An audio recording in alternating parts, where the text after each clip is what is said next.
Hello, welcome back to our channel. ನಾನು Rashmita.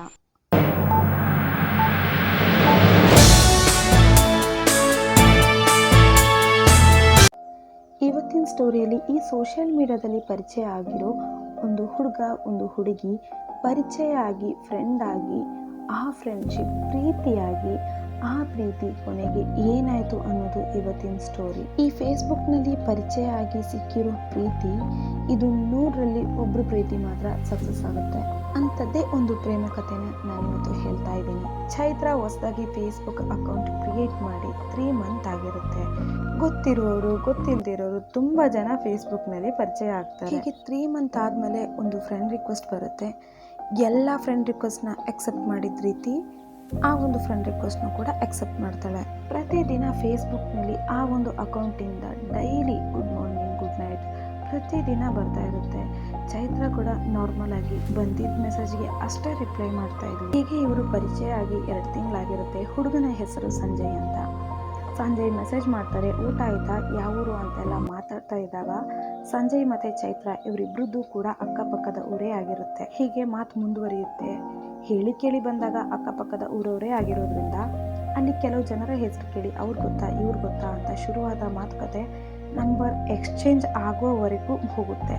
Facebook ಚಾಟಿಂಗಿಂದ WhatsApp ಚಾಟಿಂಗ್ಗೆ ಬರ್ತಾರೆ. ಹೀಗೆ ದಿನ ಕಳೀತಾ ಸ್ವಲ್ಪ ಸಲುಕೆಗೆ ಜಾರುತ್ತೆ. ಆದರೆ ಯಾವತ್ತೂ ಕೂಡ ಪರಿಚಯ ಆದ ನಂತರ ಒಬ್ರನ್ನೊಬ್ರು ಅಕ್ಕಪಕ್ಕದ ಊರವರೇ ಆಗಿದ್ರೂ ಕೂಡ ಒಬ್ರನ್ನೊಬ್ರು ಫೇಸ್ ಟು ಫೇಸ್ ನೋಡಿರಲಿಲ್ಲ. ಹೀಗೆ ಪ್ರತಿದಿನ ಫೇಸ್ಬುಕ್ನಲ್ಲಿ ಅಥವಾ ವಾಟ್ಸಪ್ನಲ್ಲಿ ಚಾಟ್ ಮಾಡ್ತಾ ಇದ್ರು ಅಷ್ಟೇ. ಹೀಗೆ ಒಂದಿನ ಸಂಜಯ್ ಚೈತ್ರಂಗೆ ಹೇಳ್ತಾನೆ, ನೀವು ಅಂದರೆ ನನಗೆ ತುಂಬ ಇಷ್ಟ, ನನ್ನ ಲವ್ ಮಾಡ್ತೀರಾ ಅಂತ. ಅದಕ್ಕೆ ಚೈತ್ರ ಯಾವ ಆನ್ಸರ್ ಕೂಡ ಮಾಡಲ್ಲ, ಸುಮ್ಮನಾಗ್ತಾಳೆ. ನೀವು ಯಾಕೆ ಹೆಣ್ಮಕ್ಳನ್ನ ಫ್ರೆಂಡ್ ಥರ ನೋಡಲ್ಲ, ಪ್ರೀತಿ ಪ್ರೇಮ ಅಂತಲೇ ಯೋಚನೆ ಮಾಡ್ತೀರಾ ಅಂತ ಚೈತ್ರ ಹೇಳ್ತಾಳೆ. ಇದಕ್ಕೆ ಸಂಜಯ್ ಹೇಳ್ತಾನೆ, ನಿನ್ನನ್ನು ಕೇವಲ ಫ್ರೆಂಡಾಗಿ ಮಾತ್ರ ಊಹಿಸೋಕ್ಕೆ ಸಾಧ್ಯ ಇಲ್ಲ. ನೀನು ನನ್ನ ಫ್ರೆಂಡಾಗಿ, ನನ್ನ ಪ್ರೇಯಸಿಯಾಗಿ, ನನ್ನ ಭಾಳ ಸಂಗಾತಿಯಾಗಿ ಇರಬೇಕು, ಇದೇ ನನ್ನ ಆಸೆ ಅಂತ. ಆದರೆ ಏನು ಹೇಳಿದ್ರು ಚೈತ್ರ ಇದಕ್ಕೆಲ್ಲ ಒಪ್ಪಲ್ಲ. ಚೈತ್ರ ಹೇಳ್ತಾಳೆ, ನಾನು ನಿನ್ನನ್ನು ಬರೀ ಫ್ರೆಂಡಾಗಿ ಮಾತ್ರ ನೋಡಿದ್ದೀನಿ, ನೀನು ತಿಳ್ಕೊಂಡಂಗೆ ನನಗೆ ನಿನ್ನ ಮೇಲೆ ಬೇರೆ ಯಾವ ಭಾವನೆಯೂ ಇಲ್ಲ ಅಂತ.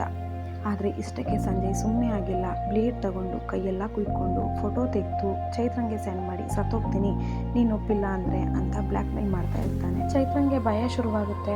ನಾನು ಮತ್ತೇನಾದರೂ ಹೆಚ್ಚಾಗಿ ಮಾತಾಡಿದ್ರೆ ಮತ್ತೆ ಜೀವಕ್ಕೆ ಏನಾದರೂ ಮಾಡ್ಕೊಂಡ್ಬಿಡ್ತಾನೋ ಏನೋ ಅಂತ ಹೇಳಿ ಚೈತ್ರ ಹೇಳ್ತಾಳೆ, ಸರಿ ಮೊದಲು ಇಂಥ ಹುಚ್ಚಾಟನೆಲ್ಲ ನಿಲ್ಲಿಸು, ನೀನು ಹೇಳ್ದಾಗೆ ಆಗಲಿ ಅಂತ. ಚೈತ್ರ ಹೇಳ್ತಾಳೆ, ಆದರೆ ಮುಂದೆ ಒಂದು ದಿನ ನಾನು ನಿನ್ನ ಎದುರುಗಡೆ ಬಂದು ನಿಂತಾಗ ನಿನಗೆ ಎಷ್ಟೇ ಪ್ರೀತಿ ನೀನು ನನಗೆ ತೋರ್ಸೋಕ್ಕೆ ಸಾಧ್ಯ ಇಲ್ಲ ಅಂತ ಹೇಳಿದ್ರೆ, ಅಥವಾ ನಿನಗೆ ನಾನು ಇಷ್ಟ ಆಗಲಿಲ್ಲ ಅಂತ ಹೇಳಿದ್ರೆ ಅವಾಗ ಏನು ಮಾಡಲಿ ನಾನು ಅಂತ. ಒಂದು ವೇಳೆ ನನ್ನನ್ನು ನೋಡಿದ ಮೇಲೆ ನಿನಗೆ ಬೇಡ ಅಂತ ಅನಿಸಿದರೆ ಅವಾಗ ನಾನೇನು ಮಾಡಲಿ ಅಂತ. ಹೀಗೆ ಪ್ರಶ್ನೆಗಳ ಮೇಲೆ ಪ್ರಶ್ನೆ ಕೇಳ್ತಾಳೆ ಚೈತ್ರ. ಅದಕ್ಕೆ ಸಂಜಯ್ ಹೇಳ್ತಾನೆ, ನಿನ್ನನ್ನು ನೋಡ್ದೇ ನಾನು ಇಷ್ಟೆಲ್ಲ ಮಾಡ್ಕೊಳ್ತಾ ಇದ್ದೀನಿ, ನಿನಗೋಸ್ಕರ ಕೈ ಕೂತ್ಕೊಳ್ತಾ ಇದ್ದೀನಿ, ನಾನು ಸಾಯೋದಕ್ಕೂ ರೆಡಿ ಇದ್ದೀನಿ. ನಿನಗೆ ಅಷ್ಟು ಅನುಮಾನ ಇತ್ತು ಅಂತ ಹೇಳಿದ್ರೆ ನೀನು ನನ್ನನ್ನು ಮೀಟ್ ಮಾಡೋಕ್ಕೆ ಬರೋ ದಿನವೇ ನಾನು ನಿನ್ನನ್ನು ಮದುವೆ ಆಗ್ತೀನಿ ಅಂತ. ನೀನು ನನ್ನ ಜೀವನದಲ್ಲಿ ಇಲ್ಲ ಅನ್ನೋ ಕಲ್ಪನೆ ಕೂಡ ನನ್ನಿಂದ ಮಾಡ್ಕೊಳ್ಳೋಕ್ಕೆ ಸಾಧ್ಯನೇ ಇಲ್ಲ. ನಿನ್ನನ್ನು ಹುಚ್ಚನಾಗೆ ಪ್ರೀತಿ ಮಾಡ್ತಾ ಇದ್ದೀನಿ, ಅರ್ಥ ಮಾಡ್ಕೋ, ನಾನು ಎಷ್ಟು ಪ್ರೀತಿ ಮಾಡ್ತಾ ಇದ್ದೀನಿ ಅಂತ. ಅದರಲ್ಲೂ ನಿನಗೆ ಅನುಮಾನ ಇದ್ದರೆ ಹೇಳು, ಈವಾಗಲೇ ನಿನಗೋಸ್ಕರ ಪ್ರಾಣ ಕೂಡ ಬಿಡ್ತೀನಿ ಅಂತ ಸಂಜಯ್ ಹೇಳ್ತಾನೆ. ಚೈತ್ರಂಗೆ ಒಂದು ವಿಷಯ ಗೊತ್ತಿತ್ತು. ಚೈತ್ರ ಅಂದ್ಕೊತಾಳೆ, ಇದು ನನ್ನ ಫೋಟೋ ನೋಡಿ ಜಸ್ಟ್ ಒಂದು ಅಟ್ರಾಕ್ಷನ್ ಅಷ್ಟೇ ಅಂತ. ಚೈತ್ರ ಏನೂ ಮಾತಾಡಿಲ್ಲ, ಸುಮ್ಮನಾದ್ಲು. ಹೀಗೆ ಸಂಜೆ 2 ತಿಂಗಳು ಕಳೆದ ಮೇಲೆ ಚೈತ್ರನ ಮೀಟ್ ಮಾಡಬೇಕು ಅಂತ ಅಂದ್ಕೊತಾನೆ. ಆದರೆ ಚೈತ್ರ ಇವಾಗ ಬೇಡ, ಸ್ವಲ್ಪ ದಿನ ಕಳೀಲಿ ಅಂತ ಹೇಳ್ತಾಳೆ. ಸಂಜಯ್ ಸ್ವಲ್ಪ ಹಠಮಾರಿ ಆಗಿರೋದ್ರಿಂದ ಇಲ್ಲ, ನಾನು ನಿನ್ನನ್ನು ನೋಡಲೇಬೇಕು ಅಂತ ಹೇಳ್ತಾನೆ. ನಿನ್ನ ಮನೆ ಅಡ್ರೆಸ್ ಹೇಳು, ನಾನು ಅಲ್ಲೇ ಬರ್ತೀನಿ ಅಂತ. ಚೈತ್ರ ಹೇಳ್ತಾಳೆ, ಬೇಡ, ನಾನು ಮುಂದಿನ ವಾರ ಅಕ್ಕನ ಮನೆಗೆ ಹೋಗ್ತೀನಿ, ಹೋಗುವಾಗ ಹೇಳ್ತೀನಿ, ನೀನು ಬಸ್ ಸ್ಟ್ಯಾಂಡ್ ಹತ್ರ ಬಾ, ಅಕ್ಕನ ಊರಿನ ತನಕ ನೀನು ಬಾ ಅಂತ.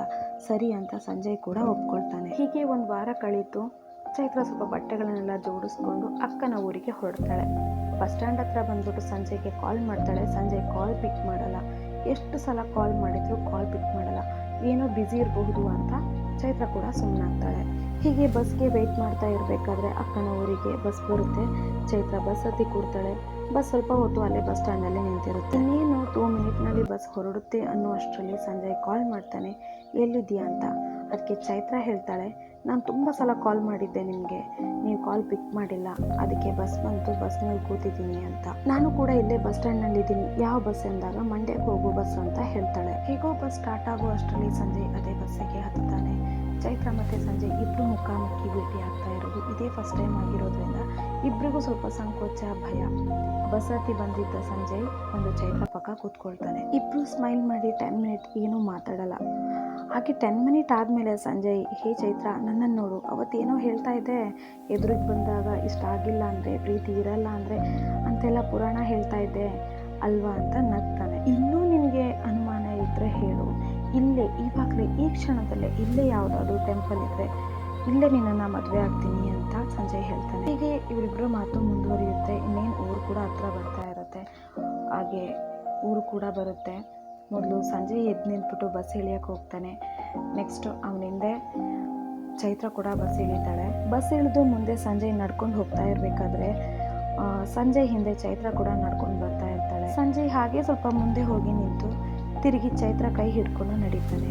ಕೈ ಹಿಡ್ಕೊಂಡು ನಡೀತಾ ಇರಬೇಕಾದ್ರೆ ಚೈತ್ರ ಸಹಜವಾಗಿ ನಡೆಯಲ್ಲ, ಸ್ವಲ್ಪ ಕುಂಟೋ ಥರ ಫೀಲ್ ಆಗುತ್ತೆ. ಸಂಜಯ್ ಕೇಳ್ತಾನೆ, ಹೇ ಚೈತ್ರ, ಏನಾಯಿತು ಕಾಲಿಗೆ, ಯಾಕೆ ಕುಂಟ್ತಾ ಇದೆಯಾ ಅಂತ ಕೇಳ್ತಾನೆ.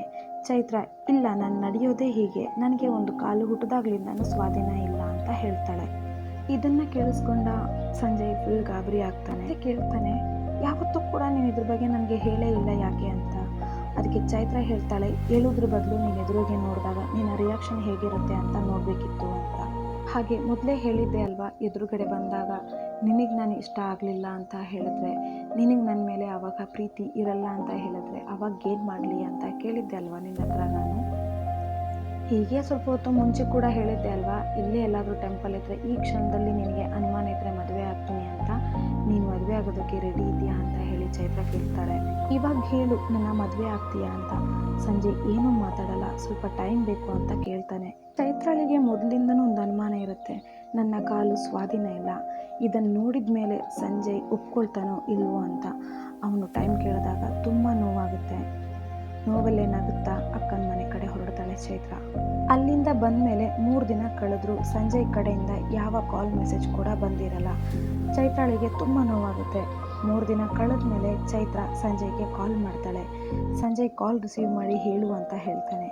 ಯಾಕೆ ಕಾಲ್ ಇಲ್ಲ, ಮೆಸೇಜ್ ಇಲ್ಲ ಅಂತ ಕೇಳ್ತಾಳೆ. ನಿನ್ನ ನೋಡಿದ ಶಾಕಿಂದ ಇನ್ನೂ ನಾನು ಆಚೆ ಬಂದಿಲ್ಲ, ಇನ್ನೆಲ್ಲಿಂದ ಕಾಲು ಮೆಸೇಜ್ ಮಾಡಲಿ ಅಂತ ಸ್ವಲ್ಪ ರ್ಯಾಶ್ ಆಗಿ ಮಾತಾಡ್ತಾನೆ. ಸಂಜಯ್ ಹೇಳ್ತಾನೆ, ಮೊದಲೇ ನಿನ್ನ ಒಂದು ಕಾಲಿಗೆ ಸ್ವಾಧೀನ ಇಲ್ಲ ಅಂದಿದ್ರೆ ನಿನ್ನ ಬಗ್ಗೆ ಇಲ್ಲ ಸಲ್ಲದ ಕನಸುಗಳನ್ನು ಕಾಣ್ತಾ ಇರಲಿಲ್ಲ, ನೀನು ಮೋಸ ಮಾಡಿದ್ದೆ ಅಂತ ಚೈತ್ರ ಹತ್ರ ಕೂಗಾಡ್ತಾನೆ. ಇದು ಚೈತ್ರಳಿಗೆ ತುಂಬ ನೋವು ಕೊಡುತ್ತೆ. ಸುಮ್ಮನೆ ಏನೂ ಮಾತಾಡದೆ ಕಾಲ್ ಕಟ್ ಮಾಡಿ ಅಳ್ತಾ ಇರ್ತಾಳೆ. ಅಳೋದ್ರಿಂದ ಏನೂ ಪ್ರಯೋಜನ ಇಲ್ಲ, ಇದು ನನ್ನ ಹಣೆ ಬರಹ ಅಷ್ಟೇ ಅಂತ ಹೇಳಿ ತನಗೆ ತಾನೇ ಸಮಾಧಾನ ಮಾಡ್ಕೊಳ್ತಾಳೆ ಚೈತ್ರ. ಹಾಗೆ ಸಂಜಯ್ಗೆ ಇನ್ಯಾವತ್ತೂ ಕೂಡ ನಾನು ಕಾಲ್ ಮಾಡಬಾರ್ದು ಅಂತ ಹೇಳಿ ಡಿಸೈಡ್ ಆಗ್ತಾಳೆ. ಹೀಗೆ 1 ವಾರ ಕಳೆದಿರುತ್ತೆ. ಚೈತ್ರ ಕೂಡ ಸಂಜಯ್ಗೆ ಮೆಸೇಜ್ ಮಾಡಿರಲ್ಲ. ಸಂಜಯ್ ಕಡೆಯಿಂದ ಯಾವ ಮೆಸೇಜ್ ಇರಲ್ಲ, ಕಾಲ್ ಕೂಡ ಬಂದಿರಲ್ಲ. ಅಕ್ಕನ ಮನೆಯಿಂದ ತನ್ನ ಮನೆಗೆ ಹೊರಡ್ತಾಳೆ ಚೈತ್ರ. 10 ದಿನದ ನಂತರ ಮತ್ತೆ ಸಂಜಯ್ ಕಾಲ್ ಮಾಡ್ತಾನೆ. ಸಂಜಯ್ ಹೇಳ್ತಾನೆ, ನನ್ನನ್ನು ಮರೆತು ಬಿಡು, ನಿನ್ನನ್ನು ನನ್ನ ಫ್ರೆಂಡ್ಸ್ಗೆ, ನನ್ನ ಫ್ಯಾಮಿಲಿಗೆ ಪರಿಚಯ ಮಾಡಿಸೋದಕ್ಕೆ ನನಗೆ ನಾಚಿಕೆ ಆಗುತ್ತೆ ಅಂತ. ಹಾಗೆ ಅವರಿಗೆಲ್ಲ ನಿನ್ನನ್ನು ಪರಿಚಯ ಮಾಡಿಸೋಕ್ಕೆ ನನ್ನ ಮನಸ್ಸು ಒಪ್ತಾ ಇಲ್ಲ. ಹಾಗೆ ನಿನ್ನ ಜೀವನಕ್ಕೆ ನಾನು ಬಂದು ತಪ್ಪು ಮಾಡಿದೆ, ನನ್ನನ್ನು ಕ್ಷಮಿಸು ಅಂತ ಹೇಳ್ತಾನೆ. ಚೈತ್ರ ಏನೂ ಮಾತಾಡದೆ ಸುಮ್ಮನೆ ಅಳ್ತಾ ಇರ್ತಾಳೆ. ಹೀಗೆ ಹೇಳಿ ಸಂಜಯ್ ಕಾಲ್ ಕಟ್ ಮಾಡ್ತಾನೆ. ಅವತ್ತು ಕಾಲ್ ಕಟ್ ಮಾಡಿದ ಸಂಜಯ್ 1 ತಿಂಗಳಾದರೂ ಪತ್ತೆ ಇಲ್ಲ. ನನ್ನ ಮರ್ತಿರಬಹುದು ಅಂತ ದಿನ ನೋವಲ್ಲೇ ಕಳೀತಾ ಇರ್ತಾಳೆ ಚೈತ್ರ. ಮತ್ತೆ 1 ತಿಂಗಳ ನಂತರ ಮತ್ತೆ ಸಂಜಯ್ ಕಾಲ್ ಮಾಡ್ತಾನೆ. ಚೈತ್ರ ಕಾಲ್ ಪಿಕ್ ಮಾಡ್ತಾಳೆ. ಆ ಕಡೆಯಿಂದ ಸಂಜಯ್, ತಪ್ಪಾಯಿತು, ನನ್ನ ಕ್ಷಮಿಸು, ನನ್ನ ಜೀವನದಲ್ಲಿ ಮತ್ತೆ ಯಾವತ್ತೂ ಕೂಡ ಈ ಥರ ಮಾತಿಂದ ನಿನ್ನ ಮನಸ್ಸನ್ನು ನೋಯಿಸಲ್ಲ, ಇದೊಂದು ಸಲ ಕ್ಷಮಿಸು ಅಂತ ಒಂದೇ ಸಮನೆ ಒಂದೇ ಉಸಿರಲ್ಲಿ ಅಳ್ತಾ ಗುಳ್ಳಾಡ್ತಾ ಇರ್ತಾನೆ. ಚೈತ್ರ ಹೇಳ್ತಾಳೆ, ಸಮಾಧಾನ ಮಾಡ್ಕೋ. ಚೈತ್ರ ಎಷ್ಟೇ ಸಮಾಧಾನ ಮಾಡಿದ್ರೂ ಸಂಜಯ್ ಅಂತೂ ಸಮಾಧಾನ ಆಗಿರಲ್ಲ. ಸಂಜಯ್ ಅಳ್ತಾ ಅಳ್ತಾನೆ ಹೇಳ್ತಾನೆ, ನಾಳೆ ನಿನ್ನ ನೋಡಲೇಬೇಕು, ನಾನು ನೋಡಬೇಕು, ಬರ್ತೀನಿ ಅಂತ. ಅದಕ್ಕೆ ಚೈತ್ರ ಹೇಳ್ತಾಳೆ, ಬೇಡ, ನಿನಗೆ ಒಳ್ಳೆ ಹುಡುಗಿ ಸಿಗ್ತಾಳೆ, ನೀವು ಅವತ್ತು ಹೇಳಿದ್ದೆ ಸರಿ, ನಾನೇ ಮೋಸ ಮಾಡಿದ್ದೀನಿ, ನಾನೇ ಅವತ್ತು ಅಳತೆಗೆ ಮೀರಿ ಆಸೆ ಪಟ್ಟಿದ್ದು ಅಂತ ಹೇಳ್ತಾಳೆ.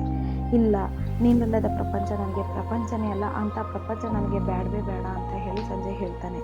ನನಗೆ ನೀನು ಬೇಕು, ನೀನಿದ್ದರೆ ನನ್ನ ಜೀವನಕ್ಕೊಂದು ಅರ್ಥ.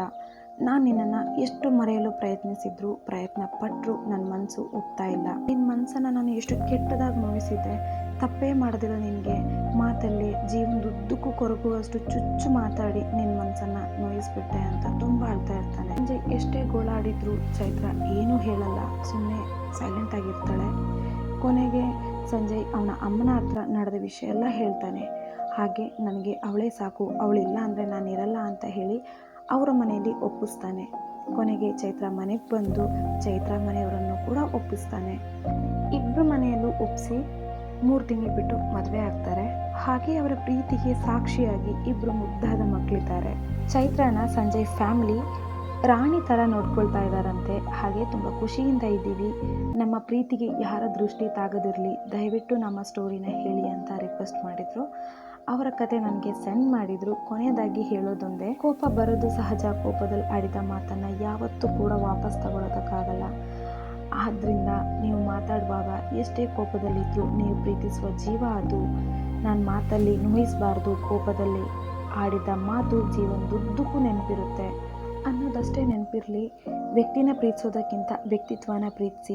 ಭಗವಂತನ ಇಚ್ಛೆಯಂತೆ ನಾವು ಹುಟ್ಟಿರ್ತೀವಿ, ಹಾಗೇ ಇರಬೇಕು ಹೀಗೇ ಇರಬೇಕು ಅನ್ನೋದಕ್ಕೆ ನಾವೇನು ಚೈನಾ ಪ್ರಾಡಕ್ಟ್ ಅಲ್ಲ ಅಲ್ವಾ. ಪ್ರತಿಯೊಂದು ಜೀವಿ ಕೂಡ ಈ ಭೂಮಿ ಮೇಲೆ ಹುಟ್ಟಬೇಕಾದ್ರೆ ಹಾಗೇ ಹುಟ್ಟಬೇಕು ಹೀಗೆ ಹುಟ್ಟಬೇಕು ಅಂತ ಕೇಳ್ಕೊಂಬಂದಿರಲ್ಲ. ನಮ್ಮ ದೇಹದಲ್ಲಿ ಏನೇ ಕೊರತೆ ಇದ್ರೂ ಏನೇ ಆಗಿದ್ರೂ ಅದು ದೇವ ಇಚ್ಛೆ ಆಗಿರುತ್ತೆ ಅಲ್ವಾ. ಪ್ರೀತಿ ಮಾಡುವಾಗ ಯಾವ ನಂಬಿಕೆಯಿಂದ ಪ್ರೀತಿಸಿರ್ತೀವಿ ಅದೇ ನಂಬಿಕೆಯಲ್ಲಿ ಕೊನೆವರೆಗೂ ಜೀವಿಸಿ. ಹುಟ್ಟು ನಿಶ್ಚಿತ, ಸಾವು ಖಚಿತ, ಜೀವನದಲ್ಲಿ ನಗು ಒಂದೇ ಶಾಶ್ವತ.